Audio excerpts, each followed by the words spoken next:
Bus ಎಲ್ಲರಿಗೂ ನಮಸ್ಕಾರ.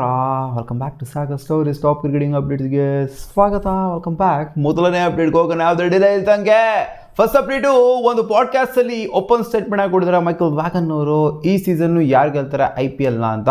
ಅವ್ರು ಹೇಳೋ ಪ್ರಕಾರ ನೋಡ್ತು ಅಂದರೆ ಸೈಕ ಕಾಣಿಸ್ತಾ ಇರೋಂಥ ಟೀಮ್ ಯಾವುದು ಅಂತಂದರೆ ಅವರ ಪ್ರಕಾರ ನೋಡ್ತು ಅಂತಂದರೆ ಅದು ಮುಂಬೈ ಇಂಡಿಯನ್ಸ್ ಅಂತ. ಇವ್ರ ಥರ ಟೀಮ್ ಇಲ್ಲ ಅಂತ ಅನ್ನಿಸ್ತಾ ಇದೆ ಸಲ.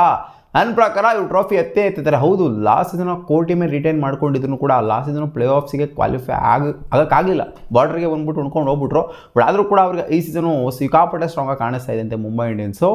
ಹೌದು, ಸ್ಟ್ರಾಂಗಾಗಿ ಕಾಣಿಸ್ತಿದೆ, ಇಲ್ಲ ಅಂತಲ್ಲ, ಬಟ್ ಸಿಕ್ಕಾಪಟ್ಟೆ ಇವ್ರ ಥರ ಟೀಮೇ ಇಲ್ಲ ಅಂತ ಅನ್ನಿಸ್ತಂತೆ. ಅದಕ್ಕೋಸ್ಕರ ಅವ್ರಿಗೆ ಗೆಲ್ತಾರೆ ಅಂತ ಹೇಳ್ತಾ ಇದ್ದಾರೆ. ಇನ್ನೂ ಒಂದು ಕಡೆ ನೋಡ್ತು ಅಂತಂದರೆ ಅಲೆಕ್ಸಾ ಕುಕ್ ಹೇಳ್ತಾರೆ ಬ್ಯಾಕ್ ಟು ಬ್ಯಾಕ್. ಅಲೆಕ್ಸಾ ಕುಕ್ ಗೊತ್ತಿದ್ದಲ್ಲಪ್ಪ, legendary batter, England legendary batter. ಇವರು ಹೇಳ್ತಾ ಇದ್ದಾರೆ ಬ್ಯಾಕ್ ಟು ಬ್ಯಾಕ್ ಟ್ರಾಫಿನ RCB 100% ಹೊಡಿತಾರೆ ಅಂತ ನನಗೆ ಅನ್ನಿಸ್ತಾ ಇದೆ, ಒಂದು ಗಟ್ ಫೀಲಿಂಗ್ ಅನ್ನಿಸ್ತಾ ಇದೆ ಅಂತ. ಸೊ ಕಾದ್ ನೋಡೋಣ ಯಾರ್ದು ನಿಜ ಆಗುತ್ತೆ ಅಂತ. ಅಪೇಟ್ ಬಂದ್ಬಿಟ್ಟು ಪ್ಯಾಟ್ ಕಮಿನ್ಸ್ ಬಂದ್ಬಿಟ್ಟು SRSನ ಜಾಯ್ನ್ ಆಗಿದ್ದಾರೆ ಅಷ್ಟೇ. ಬಟ್ ಅವರು ಅವೈಲೇಬಲ್ ಇದ್ದಾರಾ ಅಂತ ಕೇಳ್ತು ಅಂತಂದರೆ ಅವ್ರು ಅವೈಲೇಬಲ್ ಇಲ್ಲ.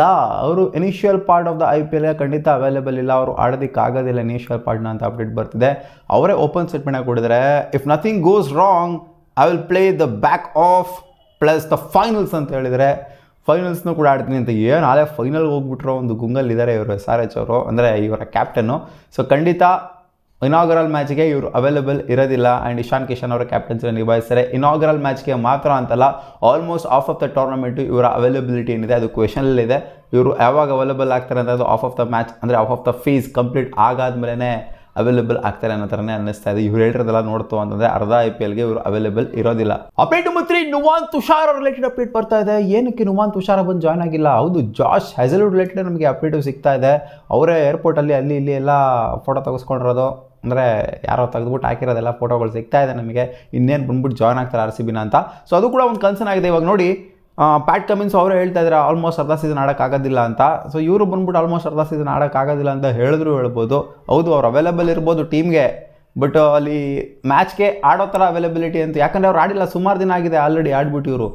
ಪ್ಯಾಟ್ ಕಮಿನ್ಸ್ ಆಗಿರಲಿ, ಜಾಶ್ ಹೆಸಲ್ವುಡ್ ಆಗಿರಲಿ. ಇನ್ನು ನುವಾನ್ ತುಷಾರ್ ರಿಲೇಟೆಡ್ ನೋಡ್ತು ಅಂತಂದರೆ ಅವರು ಸಿಕ್ಕಾಪಟ್ಟೆ ಫಿಟ್ನೆಸ್ ಸ್ಟ್ಯಾಂಡರ್ಡ್ಸ್ನೆಲ್ಲ ತಂದುಬಿಟ್ಟಿದ್ದಾರಂತೆ ಶ್ರೀಲಂಕನ್ ಕ್ರಿಕೆಟ್ ಬೋರ್ಡ್ ಅವರು. ಸೊ ಆ ಒಂದು ಸ್ಟ್ಯಾಂಡರ್ಡ್ಸ್ನ ಇವರು ಕ್ಲಿಯರ್ ಮಾಡಬೇಕಾಗತ್ತಂತೆ ಎಲ್ಲರೂ ಬೇರೆ ಕಡೆ ಹೋಗ್ಬಿಟ್ಟು ಆಡಬೇಕು ಅಂತ ಅಂದಾಗ. ಯಾಕಂದರೆ ಅವರು ಕೂಡ ಕಾಂಟ್ರಾಕ್ಟಲ್ಲಿದ್ದಾರೆ. ಸೊ ಇವ್ರು ಕ್ಲಿಯರ್ ಮಾಡ್ತು ಅಂತಂದರೆ ಮಾತ್ರ ಕಳಿಸ್ತಾರಂತೆ. So most likely to miss IPL ಅಂತಲೇ ಅಪ್ಡೇಟ್ ಬರ್ತಾಯಿದೆ. ನುವಾನ್ ತುಷಾರ್ ಇನ್ನೂ ಬಂದ್ಬಿಟ್ಟು RCBಗೆ ಜಾಯ್ನ್ ಆಗಿಲ್ಲ. ಸೊ ಅವ್ರದ್ದು ಕೂಡ ಏನೋ ಒಂದು ಸ್ವಲ್ಪ ಪ್ರಾಬ್ಲಮ್ ಇರೋ ಥರನೇ ಕಾಣಿಸ್ತಾ ಇದೆ. ನೋಡೋಣ ಅದೇನಾಗುತ್ತೆ ಅಂತ. Most likely to be ruled out ಅನ್ನೋ ಥರನೇ ಅಪ್ಡೇಟ್ ಬರ್ತಾ ಇದೆ. ಕಾದು ನೋಡಬೇಕಾಗುತ್ತೆ ಅಫಿಷಿಯಲ್ ಅಪ್ಡೇಟ್ಗೋಸ್ಕರ. ಶ್ರೀಲಂಕನ್ ಬೋರ್ಡು ಕ್ಲಿಯರೆನ್ಸ್ನ ಕೊಟ್ಟಿಲ್ವಂತೆ, ಅಂದರೆ NOCನ ಕೊಟ್ಟಿಲ್ವಂತೆ ಜಾಯ್ನ್ ಆಗೋದಕ್ಕೆ RCBಗೆ. Update number 4, ESPN cricket report ಮಾಡಿದೆ ಚಿನ್ನಸ್ವಾಮಿ ಸ್ಟೇಡಿಯಂನ ಸ್ಥಿತಿ ಗತಿ ಎಲ್ಲನೂ ಕೂಡ. ಈ ಸಲ ರೋಡಲ್ಲಿ ಫುಟ್ಪಾತಲ್ಲಿ ಎಂಟ್ರಿ ತೊಗೊಳ್ಳೋದು ಫ್ಯಾನ್ಸ್ಗಳು ಅವೆಲ್ಲ ಇರೋದಿಲ್ವಂತೆ, ಬೇರೆ ಥರನೇ ಎಂಟ್ರಿ ಇರುತ್ತಂತೆ ಈ ಸಲ. ಸೊ ಒಳಗಡೆ ಬಂದ್ಬಿಟ್ಟು ಎಂಟ್ರಿ ಆಗೋ ಥರ ಇರುತ್ತಂತೆ. Tickets sold out but is Chinnaswamy ready for IPL opening night ಅಂತ ಅವರು ಸಿಕ್ಕಾಪಟ್ಟೆ ರಿಪೋರ್ಟ್ ಮಾಡಿದ್ದಾರೆ. ಅಂದರೆ ಒಳಗಡೆ ಏನೇನು ನಡೀತಾ ಇದೆ, ಹೌದು ರೆಡಿ ಆಗಲೇಬೇಕು, ಒಂದು ಹಂತದವರೆಗೂ ರೆಡಿ ಆಗಲೇಬೇಕು. ಬಟ್ ಇವಾಗ ಅವ್ರು ತೋರಿಸ್ತಿರೋಂಥ ರೀತಿ ನೋಡ್ತು ಅಂತಂದರೆ ಯಾವುದೋ ಒಳ್ಳೆ ಕಿತ್ತೋಗಿರೋ ರೋಡ್ ಥರ ಎಲ್ಲ ತೋರಿಸ್ತಾ ಇದ್ದಾರೆ ಅಲ್ಲಿ. ಇನ್ನೂ ಅಲ್ಲಿ ಕಾಮಗಾರಿ ಚಾಲ್ತಿಲಿರೋ ಥರನೇ ತೋರಿಸ್ತಾ ಇದ್ದಾರೆ. ಪಟ್ಟಣಂಗೆ 2 ದಿನದಲ್ಲೆಲ್ಲ ರೆಡಿ ಮಾಡಿಬಿಡ್ತಾರಾ IPL ನೈಟ್ ಅಷ್ಟೊತ್ತಲ್ಲಿ, ಓಪನಿಂಗ್ ನೈಟ್ ಅಷ್ಟೊತ್ತಲ್ಲಿ ಅಂತ ಇವರಿಗೆ ಒಂದು ಕ್ವಶನ್ ಬಂದಿದೆ. ಮಾಡಲೇಬೇಕಲ್ವಪ್ಪ, ಏನಾದ್ರು ಮಾಡೇ ಮಾಡ್ತಾರೆ. ನೋಡೋಣ ಅದೇನು ಮಾಡ್ತಾರೆ ಅಂತ. ಒಟ್ಟಲ್ಲಿ ಸಿಕ್ಕಾಪಟ್ಟೆ ಕ್ಯೂರಿಯಸ್ ಆಗಿ ವೆಯ್ಟ್ ಮಾಡ್ತಿದ್ದೀವಿ ಓಪನಿಂಗ್ ಮ್ಯಾಚ್ಗೋಸ್ಕರ. ಸೊ ಅಂಥದ್ರಲ್ಲಿ ಇದೆಲ್ಲ ಬೇರೆ ತೋರಿಸ್ತಾವ್ರು ESPN ಕ್ರಿಕೆಟ್ ಅವ್ರು ಹಿಂಗಿದೆ ಹಂಗಿದೆ ಅಂತ. ಕಾದು ನೋಡೋಣ ಏನಾಗುತ್ತೆ ಅಂತ. ಅಪ್ಡೇಟ್ ನಂಬರ್ 5, ಋತುರಾಜ್ ಗಾಯಕ್ವಾಡ್ ಅವರು ಕನ್ಫರ್ಮ್ ಮಾಡಿದರೆ. ನನಗೆ ಗೊತ್ತು ನೀವು ಓಪನಿಂಗ್ ಸ್ಲಾಟಲ್ಲಿ ಯಾರನ್ನ ಆಡಿಸ್ತೀರಾ ಅಂತ ಹೇಳ್ಬೋದು, ಬಟ್ MS ಧೋನಿನ ಯಾವ ಸ್ಲಾಟಲ್ಲಿ ಆಡಿಸ್ತೀರಾ ಅಂತ ಹೇಳೋದಕ್ಕಾಗೋದಿಲ್ಲ ಅಂತ ಒಂದು ಕ್ವೆಶನ್ ಬರುತ್ತೆ ಅವರಿಗೆ. ರಿಪೋರ್ಟರ್ ಒಂದು ಕ್ವೆಶನ್ ಕೇಳಿದಾಗ ಅವ್ರು ಕೊಟ್ಟಿರೋಂಥ ಉತ್ತರ, ಹೌದು MS ಧೋನಿ ಯಾವ ಸ್ಲಾಟಲ್ಲಿ ಆಡ್ತಾರೆ ಅಂತ ಹೇಳೋದಕ್ಕಾಗೋದಿಲ್ಲ, ನಾವು ಬೇಕಾದ್ರೆ ಓಪನಿಂಗ್ ಸ್ಲಾಟ್ನ ಮಾತ್ರ ಹೇಳ್ಬೋದು. ಓಪನಿಂಗ್ ಸ್ಲಾಟಲ್ಲಿ ಆಯುಷ್ ಮಾತ್ರ ಜೊತೆಗೆ ಸಂಜು ಸ್ಯಾಮ್ಸನ್ ಅಲ್ಲ, ಆಯುಷ್ ಮಾತ್ರ ಜೊತೆಗೆ ಋತುರಾಜ್ ಗಾಯಕ್ವಾಡ್ ಅಲ್ಲ. ಓಪನಿಂಗ್ ಸ್ಲಾಟಲ್ಲಿ ಋತುರಾಜ್ ಗಾಯಕ್ವಾಡ್ ವಿತ್ ಸಂಜು ಸ್ಯಾಮ್ಸನ್ ಅಂತ ಹೇಳಿದರೆ. ಸೊ ನಾವಿಬ್ಬರು ಓಪನ್ ಮಾಡ್ತಿದ್ದೀವಿ, ಆಯುಷ್ ಮಾತ್ರನ ಓಪನಿಂಗಲ್ಲಿ ಆಡಿಸ್ತಾ ಇಲ್ಲ ಅಂತ. ಸೊ ಇದು ಕನ್ಫರ್ಮೇಷನ್ ಸಿಕ್ಕಿದೆ. CSKಗೆ ಓಪನ್ ಮಾಡಿದರೆ ಋತು ಜೊತೆಗೆ ಸ್ಯಾಮ್ಸನ್. ಅಪ್ಡೇಟ್ ನಂಬರ್ 6, KKRಗೆ ಬಿದ್ದಂಥ ಬಿಗ್ಗೆಸ್ಟ್ ಕೊಡ್ತಾ ಯಾವುದು ಅಂತ ಅನ್ನೋದು ಹರ್ಷಿತ್ ರಾಣಾ ಅವರು ರೂಲ್ಡ್ ಔಟ್ ಆಗಿದ್ದು, ಕಾಲು ಮುರ್ಕೊಂಡು, ಅಂದರೆ ಸ್ವಲ್ಪ ನೀಗೆ ಸ್ವಲ್ಪ ಏನೋ ಆಗ್ಬಿಟ್ಟು ಪ್ರಾಬ್ಲಮ್ ಆಗಿಬಿಟ್ಟು ಸರ್ಜರಿ ಎಲ್ಲ ಮಾಡಿಸ್ಕೊಂಡು ಅವ್ರಿಗೆ ಇನ್ನೂ ಹೆವಿ ಲೆವೆಲ್ ಪ್ರಾಬ್ಲಮ್ ಆಗೋಗ್ಬಿಟ್ಟಿದೆ, ನೆಕ್ಸ್ಟ್ ಲೆವೆಲ್ ಪ್ರಾಬ್ಲಮ್ ಆಗೋಗ್ಬಿಟ್ಟಿದೆ. ಅದಕ್ಕೋಸ್ಕರ ರೂಲ್ ಔಟ್ ಆಗ್ತಾ ಇದ್ದಂಗೆ ಈ ಕಡೆಯಿಂದ ಅವರ ಜಾಗದಲ್ಲಿ ರಿಪ್ಲೇಸ್ಮೆಂಟ್ನ ಅನೌನ್ಸ್ ಮಾಡಿದೆ. ಸಾಕಷ್ಟು ದಿನ ಆದ ನಂತರ ಇವರೇ ಆ್ಯಕ್ಚುಲಿ ಫಸ್ಟ್ ರೂಲ್ಡ್ ಔಟ್ ಆಗಿದ್ದು. ಆ ಮುಸ್ತಫಿಜುರ್ ರೆಹಮಾನ್ ಮ್ಯಾಟ್ರ್ ಬಿಡ್ತು ಅಂತಂದರೆ KKR ಫಸ್ಟ್ ರೂಲ್ಡ್ ಔಟ್ ಆಗಿದ್ದಾನೆ ಹರ್ಷಿತ್ ರಾಣಾ ಅವರು. ಸೊ ಇವಾಗ ರಿಪ್ಲೇಸ್ಮೆಂಟ್ ಅನೌನ್ಸ್ ಮಾಡಿದ್ದಾರೆ. ಯಾರು ಅಂತಂದರೆ ನವದೀಪ್ ಸೈನಿ, XRCB ಪ್ಲೇಯರು, ಸುಮಾರು ಫ್ರಾಂಚೈಸಿಗೆ ಆಗಿಬಿಟ್ಟಿದ್ದಾರೆ already. So Navdeep Saini unsold ಆಗಿದ್ದಂಥ ಪ್ಲೇಯರ್ನ ಎತ್ತಾಕೊಂಡಿದ್ದಾರೆ. ಸೊ ನೋಡೋಣ ಸೈನಿಗೆ ಏನಾದ್ರು ಅವಕಾಶ ಸಿಗುತ್ತೇನೋ ಅಂತ. ಬಟ್ ಕಳೆದೋಗ್ಬಿಟ್ಟಿದ್ದಾರೆ ಸೈನಿ ಅವರು. ನಮ್ಮ RCB ಇದ್ದಾಗಲೇ ಸ್ವಲ್ಪ ಅವ್ರದ್ದು ಸೈನಿ ಅವ್ರದ್ದು ಸೌಂಡ್ ಆಗಿದ್ದು. ಅದಾದ ನಂತರ ಎಲ್ಲೂ ಕೂಡ ಸೌಂಡ್ ಆಗಲಿಲ್ಲ. ಬೇರೆ ಫ್ರಾಂಚೈಸ್ಗೆ ಹೋದ್ರು, ಹಂಗೆ ಕಣ್ಮರನೇ ಆಗೋಗ್ಬಿಟ್ರು. ನೋಡೋಣ ಇವ್ರಿಗೇನಾದ್ರು ಅವಕಾಶ ಸಿಕ್ತು ಅಂತ ಅಂದರೆ ಯಾವ ಥರ ಪರ್ಫಾರ್ಮ್ ಮಾಡ್ತಾರೆ ನವದೀಪ್ ಸೈನಿ ಅಂತ. ಅಪ್ಡೇಟ್ ನಂಬರ್ 7, PSL ಸ್ಟಾರ್ಟ್ ಆಗ್ತಿದೆ. ಎಲ್ಲರಿಗೂ ಗೊತ್ತಿರೋದೇ, ಅವ್ರದ್ದು ಫೋಟೋಶೂಟ್ ಆಗಿದೆ, ನಮ್ಮದು ಫೋಟೋಶೂಟ್ ಆಗಿದೆ. ಎರಡು ಫೋಟೋಶೂಟು ಕಂಪ್ಯಾರಿಸನ್ ನಡೀತಾ ಇದೆ ಇವಾಗ. ಎರಡರಲ್ಲಿ ಫೋಟೋಶೂಟಲ್ಲಿ ಯಾವುದು ಮಸ್ತಾಗಿದೆ ಅಂತ ಅಲ್ಲ ಗುರು, ಅಲ್ಲಿ ನೋಡ್ಬಿಟ್ಟು ಒಳ್ಳೆ ತೊಳೆ ಮೇಲೆ ಕೂತ್ಕೊಳ್ಳೋ ಥರ ಹೋಗ್ಬಿಟ್ಟು ಕೂತ್ಕೊಂಡಿದ್ರು. ಅಲ್ಲಿ ಒಳ್ಳೆ ಮದುವೆ ಮನೇಲಿ ಕೂತ್ಕೊತಾರಲ್ಲ ಆ ಚೇರ್ ಮೇಲೆ ಪಕ್ಕದಲ್ಲಿ ಆ ಥರ ಹೋಗ್ಬಿಟ್ಟು ಕೂತ್ಕೊಂಡವ್ರೆ. ಅದಕ್ಕೆಲ್ಲ ಹೋಗ್ಬಿಟ್ಟು ನೀವು ಕಂಪೇರ್ ಮಾಡ್ತಿರಲ್ಲ IPL ಫೋಟೋಶೂಟ್ ಜೊತೆಗೆ. ಏನು ಹೇಳಬೇಕು, ಈ ಕಡೆಯಿಂದ ಪ್ರೆಸ್ ಕಾನ್ಫರೆನ್ಸ್ ಅಂತ ಬಂದಾಗ ಡೇವಿಡ್ ವಾರ್ನರು ಗೊತ್ತಲ್ಲಪ್ಪ ಫನ್ನಿ ಇನ್ಸಿಡೆಂಟ್ ಆಗಿದ್ದು. ನನ್ನ ಮಕ್ಳಿಗೆ ಯಾರು ಚೈಲ್ಡ್ ಒಳ್ಳೆ ಸ್ಕೂಲ್ ಸ್ಟೂಡೆಂಟ್ಸ್ ಜೊತೆ ಕೂತ್ಕೊಂಡಿದ್ದೀವಿ, ಒಳ್ಳೆ ಚೈಲ್ಡ್ ಆಡ್ದಂಗೆ ಆಡ್ತಾವ್ರೆ ಅಂತ ಡೇವಿಡ್ ವಾರ್ನರ್ ಪ್ರೆಸ್ ಕಾನ್ಫರೆನ್ಸಲ್ಲಿ ಹೇಳಿದ್ದಾರೆ. ಅಪ್ಡೇಟ್ ನಂಬರ್ 8, ನಮ್ಮ ಕ್ಯಾಪ್ಟನ್ ರಜತ್ ಪತಿದಾರ್ ಅವರು ಇಂಟರ್ವ್ಯೂಲಿ ಏನು ಮಾತಾಡ್ತಾರೆ ಅಂತ ನೋಡಿದ್ರು ಅಂತ ಅನ್ಕೊಂಡಿದ್ದೀನಿ. ಬೆಳಿಗ್ಗೆ ರಿಲೀಸ್ ಆಯಿತು. ಮಿಸ್ಟರ್ ನ್ಯಾಕ್ಸ್ ಅವರ ಜೊತೆಗೆ ಒಂದು ಫನಿ ಕಾನ್ವರ್ಸೇಷನ್ ಆಗಿತ್ತು. ಅದರಲ್ಲಿ ಒಂದು ಫನಿ ವೇ ಕೇಳ್ತಾರೆ, ಏನು ಗುರು ನಾಯಿ ಚಚಸ್ಕೊಂತವ್ರಲ್ಲ ನಮ್ಮ RCB ಬೌಲರ್ಸ್ಗಳು, ಏನಿದು ಪ್ರಾಕ್ಟೀಸ್ ಮ್ಯಾಚಲ್ಲಿ ಈ ಥರ ಆಗೋಗ್ಬಿಡ್ತಲ್ಲ. ಎರಡು ಎಂಡಲ್ಲೂ ಕೂಡ 235 ಒಂದು ಕಡೆ, ಆಮೇಲೆ ಚೇಸನ್ನು ಕೂಡ ಆಗೋಗ್ಬಿಡ್ತು.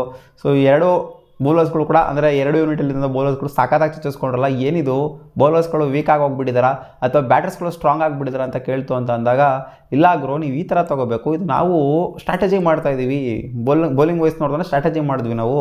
ಅದೇನು ಸ್ಟ್ರಾಟಜಿ ಮಾಡಿದ್ರೆ ಗೊತ್ತಿಲ್ಲ, ಒಟ್ನಲ್ಲಿ ಇನ್ಫ್ಲೇಟ್ ಡಿಫ್ಲೇಟ್ ಸ್ಟ್ರಾಟಜಿ ಅಂತ ಹೇಳಿದರೆ ಅದು ಬೌಲರ್ಸ್ಗಳಿಗೆ ಮಾತ್ರ ಅಪ್ಲಿಕೇಬಲ್ ಆಗುತ್ತೆ, ಬ್ಯಾಟರ್ಸ್ಗಳಿಗಲ್ಲ ಅಂತ. ಆ್ಯಂಡ್ ನಾವು ಬ್ಯಾಟಿಂಗ್ ಏನು ಆಡಿದ್ವಿ ಇದೇ ಥರ ಬ್ಯಾಟಿಂಗ್ನ ನಾವು ಮೈನ್ ಮ್ಯಾಚಲ್ಲಿ ಆಡಬೇಕು ಅಂತ ಅಂದ್ಕೊಂಡಿದ್ದೀವಿ. ಸೊ ಇದು ಇನ್ಫ್ಲೇಟ್ ಡಿಫ್ಲೇಟ್ ಸ್ಟ್ರಾಟಜಿ ಅಂತ ಇವರೇ ಹೇಳಿದರೆ. ಇನ್ಫ್ಲೇಟ್ ಏನು ಬ್ಯಾಟಿಂಗ್ ಕಡೆ ಇನ್ಫ್ಲೇಟಾ, ಡಿಫ್ಲೇಟ್ ಏನು ಬೌಲಿಂಗ್ ಕಡೆ ಡಿಫ್ಲೇಟಾ ಗೊತ್ತಿಲ್ಲ. ಅದು ಯಾವ ಥರ ಸ್ಟ್ರಾಟಜಿನ ಏನು ಮಾಡಿದ್ರು ಅಂತ. ಒಟ್ನಲ್ಲಿ ಬೌಲಿಂಗಲ್ಲಿ ತಚ್ಚಿಸ್ಕೊಂಡಿರೋದಂತೂ ನಿಜ. ಅದನ್ನ ಫನಿ ವೇ ಹೇಳಿದ್ರು, ನಾವು ಸ್ಟ್ರಾಟಜಿ ಮಾಡಿದ್ವಿ ಅದರಲ್ಲಿ ಅಂತ. Update number 9, how big is IPL ಅಂತ ಸನ್ರೈಸ್ ಹೈದರಾಬಾದ್ನ ಕ್ಯಾಪ್ಟನ್ನು ಮಾತಾಡಿದ್ದಾರೆ. ನಾನು ಸನ್ರೈಸ್ ಹೈದರಾಬಾದ್ಗೆ ಕ್ಯಾಪ್ಟನ್ಸಿ ನಿಭಾಯಿಸೋಕ್ಕಿಂತ ಮುಂಚೆ ನನ್ನ ಫಾಲೋವರ್ಸ್ ಅರೌಂಡ್ 2 ಮಿಲಿಯನ್ ಅಥವಾ ಅದಕ್ಕಿಂತ ಕಮ್ಮಿ ಇದ್ದರು. ನಾನು ಕ್ಯಾಪ್ಟನ್ಸಿನ ನಿಭಾಯಿಸೋಕ್ಕೆ ಸ್ಟಾರ್ಟ್ ಮಾಡಿದಾಗ ಒಂದು ಸ್ವಲ್ಪ ಸ್ಟಾರ್ಟ್ ಮಾಡಿದೆ, ಪಟ್ ನನಗೆ ಫಾಲೋವರ್ಸ್ಗಳು ಬರೋದಕ್ಕೆ ಸ್ಟಾರ್ಟ್ ಆಗೋಗ್ಬಿಟ್ರು. ಹೌದು ನಾನು IPL ಅದಕ್ಕಿಂತ ಮುಂಚೆನೂ ಕೂಡ ಆಡಿದ್ದೆ, ಬಟ್ ಫಾಲೋವರ್ಸ್ಗಳು ರೈಸ್ ಆಗಿರಲಿಲ್ಲ. ನಾನು ಸನ್ರೈಸ್ ಹೈದರಾಬಾದ್ಗೆ ಕ್ಯಾಪ್ಟನ್ಸಿ ನಿಭಾಯಿಸೋಕ್ಕೆ ಸ್ಟಾರ್ಟ್ ಮಾಡಿದಾಗಿಂದ ಸಿಟಿನೇ ಫಾಲೋ ಮಾಡುತ್ತೆ ಗುರು. ಸಿಂಪಲಾಗಿ IPL ಅಂತ ಅಂದಾಗ ಸಿಟಿನೇ ಫಾಲೋ ಮಾಡಿಬಿಡುತ್ತೆ, ಒಂದು ಕಂಪ್ಲೀಟಾಗಿ ಒಂದು ಸ್ಟೇಟಿನೇ ಫಾಲೋ ಮಾಡಿಬಿಡುತ್ತೆ ನಿಮ್ಮನ್ನ ಅನ್ನೋ ಥರ ಇವರು ಹೇಳ್ತಾ ಇದ್ದಾರೆ. ಸೊ ಖಂಡಿತ ಆಬ್ವಿಯಸ್ಲಿ IPL ಅನ್ನೋದು ಮ್ಯಾಟ್ರ್ ಆಗುತ್ತೆ ಗುರು. ಎಲ್ಲಿದ್ದವ್ರಿಗೆ ಎಲ್ಲವೂ ಹೊರಟೋಗ್ಬಿಡ್ತಾರೆ, ಒಂದು ನೈಟಲ್ಲೇ ಚೇಂಜ್ ಆಗೋಗ್ಬಿಡ್ತಾರೆ, ಒಂದು ನೈಟಲ್ಲೇ ಫಾಲೋವರ್ಸ್ ಇನ್ಕ್ರೀಸ್ ಆಗೋಗ್ಬಿಡ್ತಾರೆ. ಅದು ನಿಜ ಕೂಡ ಹೌದು. ಅಪ್ಡೇಟ್ ನಂಬರ್ 10, ಜಿತೇಶ್ ಶರ್ಮಾ ಒಂದು ಓಪನ್ ಸ್ಟೇಟ್ಮೆಂಟ್ ಹಾಕ್ಬಿಟ್ಟಿದ್ದಾರೆ ಮಗ. ಅವರು ಚೈಲ್ಡ್ಹುಡಲ್ಲಿ ಸಪೋರ್ಟ್ ಮಾಡ್ತಿದ್ದಂಥ ಟೀಮ್ ಯಾವುದು ಅಂತ ಅನ್ನೋದು ಮುಂಬೈ ಇಂಡಿಯನ್ಸ್ ಅಂತೆ. ಆ್ಯಂಡ್ ಅದಕ್ಕಿಂತ ಮುಂಚೆ ಡೆಕ್ಕನ್ ಚಾರ್ಜರ್ಸ್ ಅಂತೆ. ಯಾಕಂದರೆ ರೋಹಿತ್ ಶರ್ಮಾ ಎಲ್ಲಿದ್ದಾರೋ ನಾನು ಅಲ್ಲಿ ಸಪೋರ್ಟ್ ಮಾಡ್ತಾ ಇದ್ದೆ, ನಾನು ಟೀಮ್ ಅಂತ ಸಪೋರ್ಟ್ ಮಾಡಿದ್ರೆ ರೋಹಿತ್ ಶರ್ಮಾನ ಸಪೋರ್ಟ್ ಮಾಡ್ತಾ ಇದೆ ಅಂತ. ಸುಮಾರು ಜನ ನಾವು ನೋಡ್ಕೊಂಡು ಬೆಳೆಯೋರು ಇದೇ ಥರ ಅಲ್ವಾ. ಇವಾಗ ನೋಡಿ ಬೆಂಗಳೂರಲ್ಲಿ ಎತ್ಕೊಂಡು ಕೂಡ CSKಗೆ ಸಪೋರ್ಟ್ ಮಾಡಲ್ವಾ, ಜಸ್ಟ್ ಬಿಕಾಸ್ ಧೋನಿ ಇದ್ದಾರೆ ಅನ್ನೋ ಮಾತ್ರಕ್ಕೆ ಸಪೋರ್ಟ್ ಮಾಡೋದಿಲ್ವಾ. CSK ಟೀಮಿಗೆ ಸಪೋರ್ಟ್ ಮಾಡದೇ ಇರ್ಬೋದು, ಧೋನಿಗೆ ಸಪೋರ್ಟ್ ಮಾಡೋದಿಲ್ಲ, ತಪ್ಪು ಅಂತ ಹೇಳೋದಕ್ಕಾಗೋದಿಲ್ಲ ನಾವು ಅದನ್ನು.